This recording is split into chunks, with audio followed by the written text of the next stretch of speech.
Hello दोस्तों, कैसे हो आप लोग। आज हम बात करने वाले लक्ष्मी मूवी के बारे में, जो अक्षय कुमार की मूवी है। आज हम इस मूवी के रिव्यू और पैक के बारे में जानेंगे। भारतीय हिंदी भाषा की हॉरर कॉमेडी फिल्म है, जिसे राघव लॉरेंस ने लिखा है और निर्देशित किया है, जो हिंदी फिल्म उद्योग में उनके निर्देशन की पहली फिल्म है। आसिफ अहमद, जो भूतों में विश्वास नहीं करते, अपनी पत्नी रश्मि राजपूत और भतीजे शान के साथ रहते हैं। उन्हें दमन में रश्मि के माता पिता रत्ना और सचिन के घर उनकी रजत जयंती के लिए आमंत्रित किया जाता है। रश्मि के पिता इस जोड़े को अस्वीकार करते हैं, क्योंकि रश्मि एक हिंदू मुस्लिम आसिफ के साथ भाग गई थी, लेकिन उसकी मां उनके प्रति दयालु है। वे रश्मि के भाई दीपक और उनकी पत्नी अश्विनी से मिलते हैं। आसिफ और शान अगले दरवाजे पर मैदान में जाते हैं, जिसके बारे में माना जाता है कि वह भूतिया है। जब वह क्रिकेट खेलने के लिए स्टंप लगा रहे होते तो स्टंप एक दबे हुए शरीर से टकरा जाता है। स्टंप पर खून लग जाता है, लेकिन आसिफ उसे गीली मिट्टी समझकर घर के लेमन ग्रास के पौधे में धो देता है। इसके बाद रत्ना, अश्विनी और दीपक सभी को घर में अलौकिक अनुभव होते हैं। पुजारी को निर्देशों का पालन करते हुए वे पुष्टि करते हैं कि वास्तव में उनके बीच एक आत्मा मौजूद है। आसिफ उसी पौधे से लेमन ग्रास चाय बनाता है जिसमें वह खून धोया था। जब वह उसे पीता है तो भूत पर उस पर हावी हो जाता है और वह स्त्रीवत व्यवहार करने लगता है और रात में हत्याओं की होड़ में लग जाता है, जिसमें आसिफ को छोड़कर परिवार को पता चलता है कि कुछ गड़बड़ है। यह पता चलता है कि 3 भूतों ने उसे रखा है, एक हिंसक ट्रांसजेंडर महिला, एक मुस्लिम पुरुष और एक मानसिक रूप से विकलांग लड़का।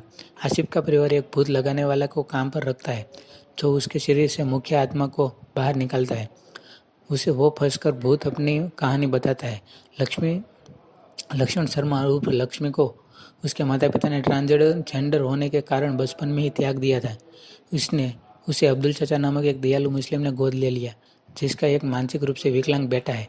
अपने माता पिता के समर्थन की कमी के कारण वह डॉक्टर नहीं बन सकी। इस बात का अफसोस करते हुए लक्ष्मी गीता नाम की एक ट्रांसजेंडर लड़की को गोद लेती है और उसे आर्थिक रूप से सहारा देने के लिए एक कड़ी मेहनत करती है। जब गीता विदेश में चिकित्सा की पढ़ाई करने जाती है तो लक्ष्मी एक अस्पताल में बनाने के लिए जमीन का टुकड़ा खरीदती है। कुटिल विधायक गिरजा अवैध रूप से उसकी संपत्ति हड़प लेता है।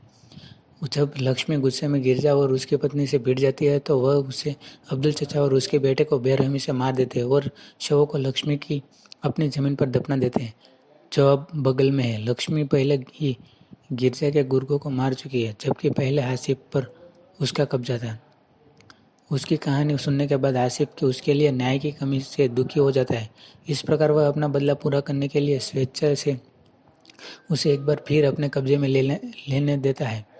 लक्ष्मी गिरजा की पत्नी और अंगरक्षक को मार देती है, लेकिन गिरजा देवी दुर्गों के मंदिर में शरण लेती है, जहां लक्ष्मी भूत होने का कारण प्रवेश नहीं कर सकती। हालांकि आसिफ एक इंसान होने के नाते प्रवेश कर सकता है और गिरजा को जबरन बाहर निकलने में से पहले लक्ष्मी को अपना शरीर छोड़ने देता है। लक्ष्मी वापस लौटती है और अंत में गिरजा को मार देती है। 3 महीने बाद आसिफ ने लक्ष्मी के सपने के अनुसार अस्पताल का निर्माण किया है। यह पता चलता है कि लक्ष्मी अब जरूरत पड़ने पर आसिफ की मदद करने के लिए सहजीवी रूप से उसके शरीर में मौजूद है। यह उनकी अपनी तमिल फिल्म की कंचना 2011 की रीमेक है। इसमें अक्षय कुमार और कियारा आडवाणी है, जबकि आयशा, रजा मिश्रा, राजेश शर्मा, अश्विनी कालसेकर और शरद केवलकर प्रमुख भूमिकाएं निभाते हैं। फिल्म एक ऐसे व्यक्ति की इर्द गिर्द घूमती है जिस पर एक ट्रांसजेंडर व्यक्ति का भूत सवार हो जाता है। कुमार ने अपने कैप ऑफ गुड फिल्म्स और फॉक्सस्टार स्टूडियोज के तहत तुषार कपूर की नई लॉन्च की गई production company Tushar entertainment house और शबीना एंटरटेनमेंट के साथ मिलकर फिल्म का निर्माण किया है। लॉरेंस ने फरहाद छामजी, स्पर्श क्षेत्रपाल, ताशा भामरा के साथ मिलकर पटकथा लिखी, जिसमें सामजी ने पटकथा और संवादों को हिंदी संस्करण के रूपांतरित किया। फिल्म की घोषणा जनवरी 2019 में की गई थी। बाद में इसे 9 नवंबर 2020 को पूरे भारत में डिज्नी प्लस हॉटस्टार के माध्यम से डिजिटल रूप से स्ट्रीम किया गया था। जिस प्रकार यह स्ट्रीमिंग प्लेटफॉर्म पर रिलीज होने वाली पहली बड़े बजट की हॉलीवुड फिल्म बन गई। इसे भारत में नाटकीय रूप से रिलीज नहीं किया गया था, लेकिन इसे संयुक्त अरब अमीरात, फिजी, ऑस्ट्रेलिया और न्यूजीलैंड के सिनेमाघरों में भी रिलीज किया गया था। आलोचकों और दर्शकों से ज़्यादातर नकारात्मक समीक्षा मिली, जिससे लेखन, पटकथा, कथन, संपादन और अभिनय की आलोचना की गई। हालांकि कुमार और शरद केलकर के अभिनय की प्रशंसा की थी।